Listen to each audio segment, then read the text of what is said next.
Hi, this is Robin, your Nursing Success Mentor, and we're going to be working a problem from your packet. It's number 22. It's an oxytocin question. We're going to be working it in all three methods. Let's do formula first. Now, your book does not give you the strategy to do this.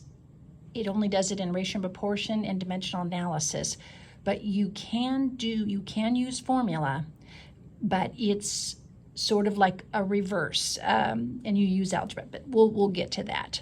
Okay, let's read our question. With your initial rounding, you find a Pitocin drip at 8 milliliters per hour. With an oxytocin concentration of 30 units in 1,000 ml of lactated Ringer solution, how many milliunits per minute of oxytocin is the patient receiving? So we're looking for milliunits per minute. And if you'll look, Pitocin is the brand name of a synthetic oxytocin that our body makes naturally. And so that's why you see both words in there. So the normal setup for the formula, desired, our book is dosage desired over dosage on hand times the quantity equals the tablets, capsules, ml. That will give you the mLs. In this question, we're actually given the milliliters per hour, and we need to find out the dose and the dose per minute. So let's start with the formula. The first step is to convert the units to milliunits. So we take the 30 units, our dosage on hand is 30 units in 1,000 mLs. We take the 30 units and we multiply it by 1,000 millunits per unit. That's the conversion factor to give us now 30,000 milliunits in the 1,000 ml. So that's our new strength. So we use the basic formula, but there's a tag on it. It's going to be dosage per hour equals milliliter per hour. So we plug our information, our data from the question, into the problem. But we don't have a dose. That's what we're looking for. So that's our X. So it's an unknown number of milliunits per hour divided by the dosage on hand, which is the 30,000 milliunits in the 1,000 mLs. And that gives us the 8 milliliters per hour, which is given. So now we do algebra, and always label every problem and every method, always label in the beginning. So we're going to drop our labels and do the math. I want to isolate X. So since X is divided by 30,000, I'm going to multiply it by 30,000. And what you do to one side, there's an equal sign here, we have to do to the other. So that cancels the 30,000, and that leaves us with the 8 times 30,000. So now we have 1,000x equals a 240,000, and then we're going to isolate x further. X is times 1,000, so we divide it by 1,000 to get it by itself. And so we have to do that to both sides, and that divided out, that gives us the 240 milliunits per hour. But is that what they're asking? Nope, we have to go one more step, and we have to divide by 60 minutes in an hour. So that 240 milliunits in an hour divided by the 60 minutes that are in an hour, that'll give us how many milliunits per minute? And it's 4. So there's our answer. Now, if formula people, if that algebra feels like too much, just want you to take a look at something. Once you convert the units to milliunits, and we now know our strength is 30,000 units in 1,000 ml, you can take that new dosage, you can take the dosage strength and just divide that, because that's what that line means. That's divided by, anytime you want, when you have a drug strength, if you divide the top by the bottom, that will give you the number of, in this case, milliunits per 1 ml. Gets the bottom down to 1. So let's see what we have. Let's see what that gives us. 30 milliunits per ml. So every ml this patient is getting has 30 milliunits in it. So if they're getting 8 ml an hour, can you kind of see here?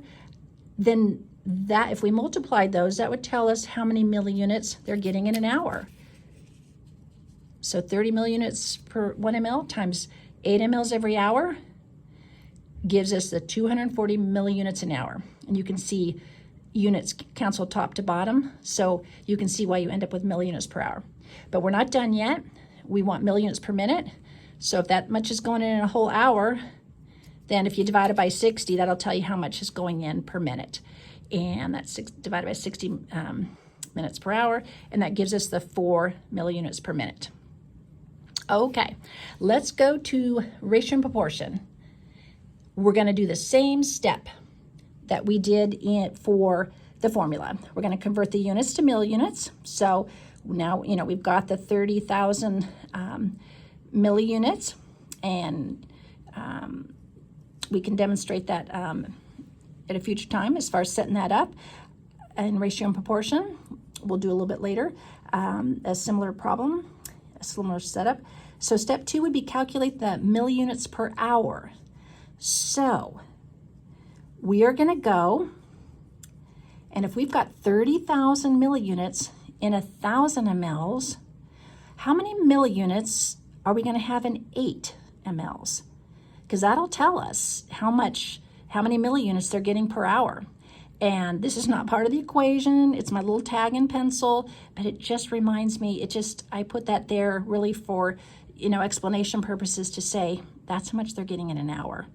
That's how much they're getting in an hour. So when I get my X, I'm gonna know that that's how many milliunits they're getting in an hour.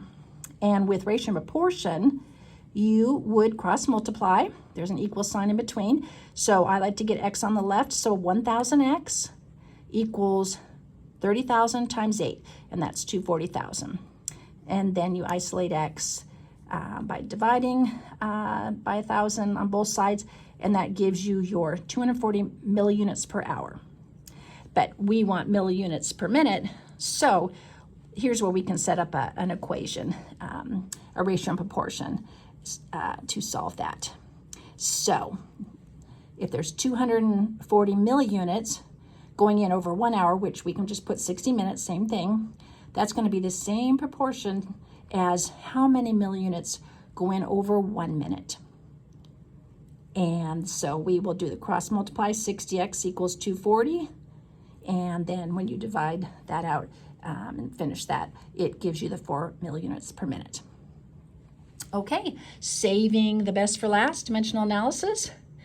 Our X is always set up like this. What we want is, we put our units over here. We want milliunits per minute, so we just set it up like that, put our equal sign. Our first fraction is always going to have a label that matches the final top unit label. So I'm just going to put milliunits right there.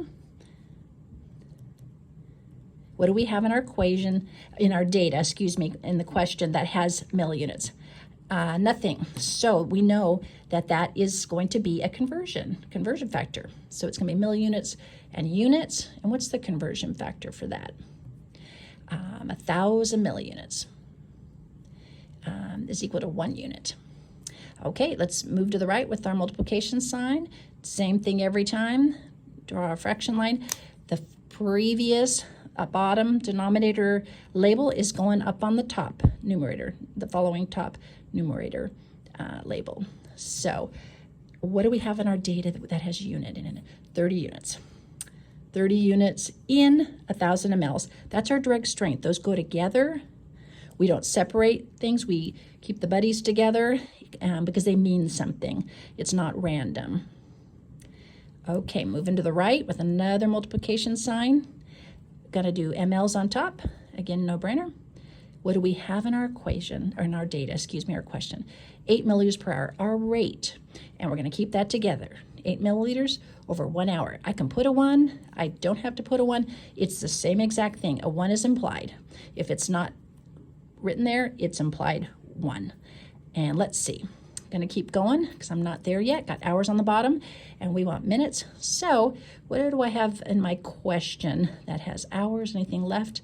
Nope. So it's going to be a conversion. And we know we want to get to minutes. So what's the conversion factor for hours and minutes? It's going to be 1 hour over 60 minutes. With dimensional, we have an additional step besides good labeling like you do with the other methods. We cancel labels, and bottom unit cancels with a unit on the top. So we've got units down here, units there, ml down here, ml up there, hour down here, up there. So I have minutes on the bottom and millunits. So there we go, millunits per minute. We're there. And if you work out that math, it will give you the x equals 4 milliunits a minute. Thank you.